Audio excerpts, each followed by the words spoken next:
వాళ్ళు ఎవరైతే మనకు సహాయం చేసే వాళ్ళు ఉంటారో వాళ్ళందరూ కూడా మన గురువులే. అవును సార్. ఆ ప్రకారంగా మాట్లాడితే మనకు ఫస్ట్ గురువు మనం అనుకున్నప్పుడే మనకు అన్ని రకాలుగా నేర్పిస్తుంది అమ్మ, అవునా కదా? తల్లి గురువు, తర్వాత నాన్న గురువు. అందుకే మాతృదేవోభవ పితృదేవోభవ అన్నారు. ఆ తర్వాత ఆచార్య దేవోభవ అన్నారు. తల్లి తండ్రి తర్వాత ఆచార్యులు అంటే బల్లె చదువు చెప్పే వాళ్ళని ఆచార్యులు అంటారు. వీళ్ళే దేవోభవ, దేవతలతో సమానం.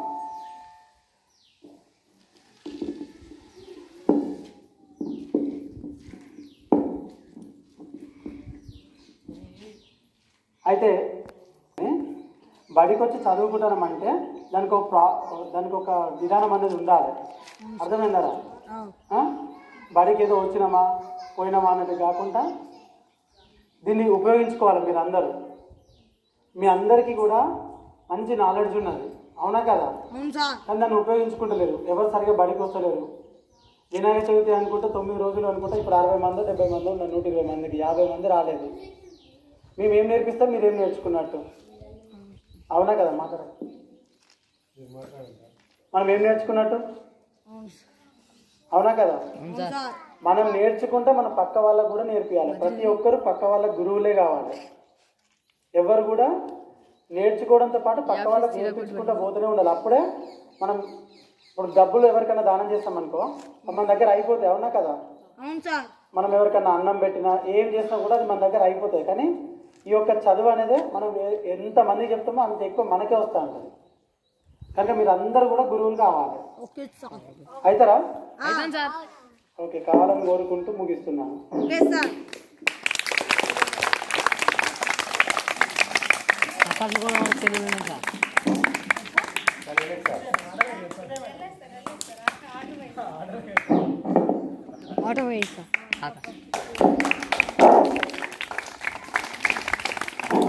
వేదిక మీద ఉన్నటువంటి ప్రధానోపాధ్యాయులు, ఉపాధ్యాయులు మరియు విద్యార్థులందరికీ ఉపాధ్యాయ దినోత్సవ శుభాకాంక్షలు.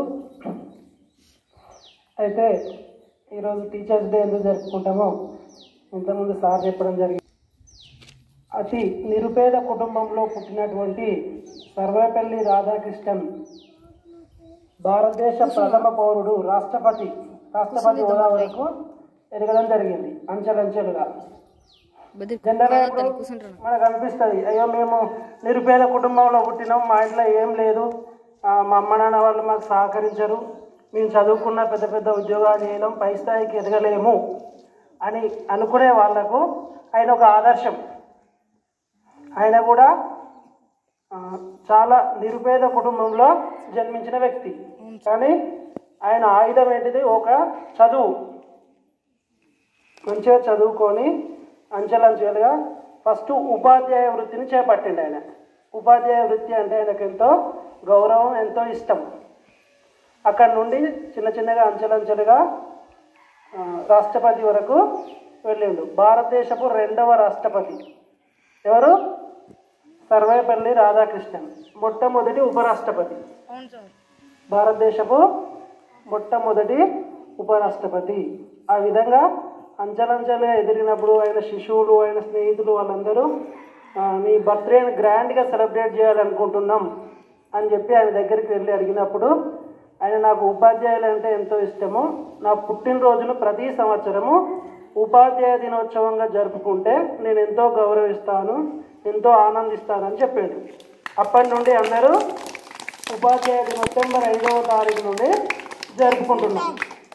అర్థమవుతుందా? ఇక గురువులు అంటే ఎవరు? సార్ చెప్పారు ఇంతకుముందే, మనకు నేర్పేవారు. అది టీచర్సే కావచ్చు, అమ్మ నాన్నలే కావచ్చు, స్నేహితుల నుండి కూడా కొన్నిసార్లు మనం నేర్చుకుంటాం. మన తోటి వారితో కూడా మనకు తెలియని విషయాలు కొన్నిసార్లు నేర్చుకుంటాం. అట్లా మనకు తెలియని ఏ అంశాలైనా బోధించేవారు ఎవరైనా మనకు గురువుతో సమానం. కంపల్సరీ మనకు ఏదైనా విషయాన్ని బోధించిందంటే ఆయన మనకు గురువుతో సమానంగా భావించుకోవచ్చు. ఆ విధంగా ప్రతి అంశాన్ని మనకు నేర్పే ప్రతి ఒక్కరిని మనం గురువులుగా భావించవచ్చు. అదేవిధంగా ఈ గురువుల పట్ల ఎప్పుడు దయతో లేదా భక్తి శ్రద్ధలతో వినయ విధేయులతో ఉండాలి కంపల్సరీ. వినయ విధేయులతోటి మెలగాలి కంపల్సరీ. గురు శిష్యుల సంబంధం అనేది మనకు పూర్వకాలం నుండి వస్తూ ఉన్నది. మీరు ఎంత వినయంగా ఎంత విధేయంగా ఉంటే అంత మంచిగా మీకు విద్య అనేది వస్తుంది. మీ వినయ విధేయతల ద్వారా కూడా విద్య అనేది వస్తుంది కంపల్సరీ. అర్థమవుతుందా? కష్టపడితేనే మనకు ఫలితం అనేది వస్తుంది. మేము ఎంతసేపు ఎంత చెప్పినప్పటికీ మీరు నేర్చుకోవాలనే కుతూహలం లేకుండా, నేర్చుకోవాలనే తపన లేకుండా, మీరు ఏది వినకుండా పట్టించుకోకుండా ఉంటే మీరు ఎంత చెప్పినప్పటికీ వ్యర్థమే. గురువుకు శిశువుతో ఉన్న సంబంధం లేదా శిశువులకు గురువుతో ఉన్న సంబంధం అలాంటిది. గురు శిష్యుల సంబంధం మేము ఎంత చెప్పినా మీరు నేర్చుకోకుండా అది శూన్యమే. మీరు నేర్చుకునేది ఉండి మేము చెప్పకుండా అది కూడా శూన్యమవుతుంది. కాబట్టి ఇద్దరు కలిసినప్పుడు మాత్రమే విద్య అనేది చాలా అద్భుతంగా ఉంటుంది. అర్థమవుతుంది. కాబట్టి మీరంతా వినయంగా అద్భుతంగా నేర్చుకోవాలి.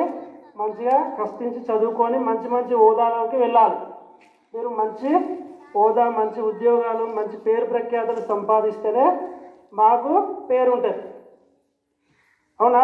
చాలామంది చూస్తుంటాం, చాలా ప్రముఖులు చెప్తూ ఉంటారు, నేను ఈ స్టేజ్లో ఉండడానికి మా సార్ ఆ రోజు ఎట్లా చెప్పడం, మాకు ఆ సార్ అట్లా చెప్పకుంటే మేము ఈ స్టేజ్లో లేము అనే విధంగా చెప్తూ ఉంటారు. అంటే మీరు మంచి పేరు ప్రఖ్యాతులు సాధిస్తే అదే మాకు గొప్ప పేరు తెచ్చిపెడుతుంది.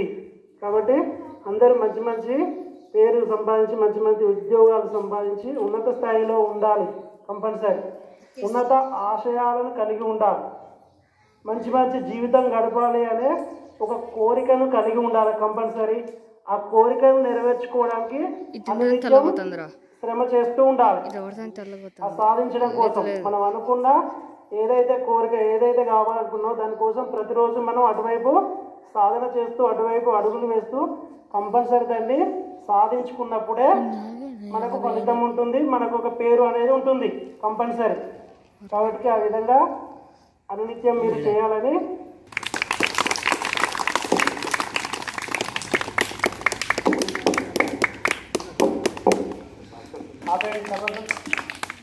వెళ్ళే సార్ ఏమని చెప్పండి మీకు. ఇప్పుడు మీరు మాకు ఇచ్చే గురుదక్షిణ ఏం లేదు. మేము ఇంత బాగా చెప్పినందుకు మీరేం చేయాలి? మీరు బాగా చదువుకొని మీరు ఉద్యోగాలు తెచ్చుకోవాలి. తెచ్చుకున్న తర్వాత మమ్మల్ని ఒకసారి కలవాలి. ఓకేనా? కలుస్తారా అందరూ? డన్నా? ఓకే. ఇప్పుడు భాస్కర్ సార్ గారు మాట్లాడతారు.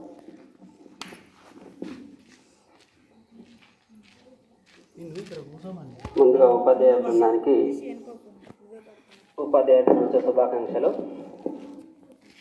వినాలి పిల్లలు. నిద్ర వస్తుందా? ఈ ప్రవీణ్ వీడెవడు నిద్ర వస్తుందా అందరికీ? వినండి సార్ వాళ్ళు చెప్పారు కదా ఉపాధ్యాయ దినోత్సవాన్ని ఇవాళ ఎందుకు జరుపుకుంటారు, 2 రోజులు ఉన్నాక ఇవాళ ఎందుకు జరుపుకోవాల్సి వచ్చింది.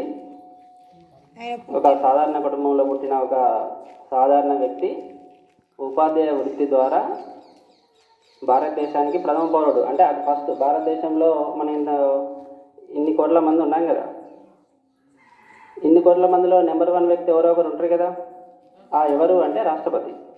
మొన్న రాష్ట్రపతి మన క్వశ్చన్ కూడా వేసుకున్నాం కదా, ఎవరు మన రాష్ట్రపతి? గౌతమ్. ఆ మహిళ పేరు ఏం పేరు?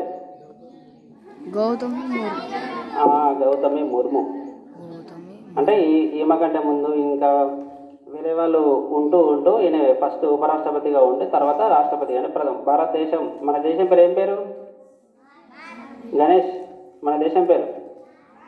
భారతదేశంలో ఎవరు మొదటి వ్యక్తి అంటే రాష్ట్రపతి పేరు చెప్తాం. అంత పెద్ద పదవిని దక్కించుకున్నాడు కాబట్టి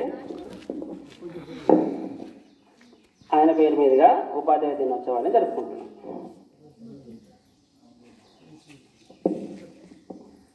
ఓకేనా సార్?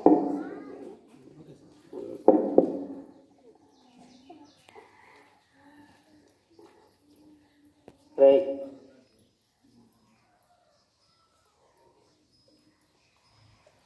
ఉపాధ్యాయ దినోత్సవం రోజున మీరు ఎందుకు గౌరవించాలి? ఎందుకు గౌరవించాలి మమ్మల్ని? అంటే మీకు ఎన్నో తెలియని విషయాలని చెప్తున్నాం మేము. అవునా? తెలియని విషయం అంటే తెలియని కొత్త విషయాన్ని నేర్చుకోవడం విద్య. అటువంటి విద్యను మీరు ఎలా ఉండాలి, ఇంటికి వెళ్ళిన తర్వాత ఎలా ఉండాలి, స్కూల్లో ఎలా ఉండాలి, బయట ఇక్కడ స్కూల్ అయిపోయిన తర్వాత కొంతమంది పై చదువులకు పోతారా మరి పోయిన వాళ్ళకి పోయిన వాళ్ళకి తేడా చూపించాలన్నా వద్దా? ఆ తేడా ఎక్కడ తెలుస్తుంది మనకి? మన నడవడికలో, మన ప్రవర్తనలో, మనం చేసే ప్రతి పనిలో. చదువుకున్నారే, నువ్వు చదువుకున్నాడే కదరా, నువ్వు ఎందుకలా ప్రవర్తిస్తున్నావు అని అంటారా అన్నారా? అంటే అటువంటి ప్రవర్తన మనకి ఎక్కడ నేర్చుకుంటున్నాం? పాఠశాలలో ఎవరి ద్వారా నేర్చుకుంటున్నాం? అటువంటి టీచర్లను, అటువంటి సార్లను గౌరవించాలని ఈరోజు మనం మన పాఠశాలలో ఈ కార్యక్రమాన్ని ఏర్పాటు చేసుకున్నాం. ఇప్పుడు సార్లు వెళ్ళేసారు, మన సార్ కూడా మీకు గుర్తు చేశారు కదా. మాకు మీ నుంచి కోరుకునేది ఏంటి? చదువుకోవడం. అదే కదా, మీరు మంచిగా చదువుకుంటేనే మీకు భవిష్యత్తు ఉంటుంది, చెప్పినందుకు మాకు కూడా తృప్తిగా ఉంటుంది. మాది ఎన్ని కిలోమీటర్లు చూస్తున్నాం? నేను వెళ్ళేసారు మాది పక్కవురా, అంత దూరం నుంచి ఇంత వ్యయ ప్రయాసాలకు వచ్చి మీకు చెప్తున్నాం అంటే మీ నుంచి మాకు మంచి ఫీడ్బ్యాక్ వచ్చింది అనుకోండి, సంతోషమా కాదా? కాబట్టి అటువంటి మనస్తత్వంతో ఉండి మంచిగా చదువుకోండి. మన బడికి, మన ఊరికి. ఇప్పుడు మన లాస్ట్ బ్యాచ్ ఉంది కదా, 7th స్వాతి వాళ్ళ బ్యాచ్, అడిగి పోయిన తర్వాత బాగా చదువుతున్నారంట. మీది ఏ ఊరు అంటే తాలూకాలు, పలానా తాలూకాలు అని అంటారు. అంటే వాళ్ళు చదవడం వల్ల ఆ పేరు వినబడిందా, లేకుంటే అక్కడ పోయిన తర్వాత ఊరికే ఉండడం వల్ల వినబడిందా?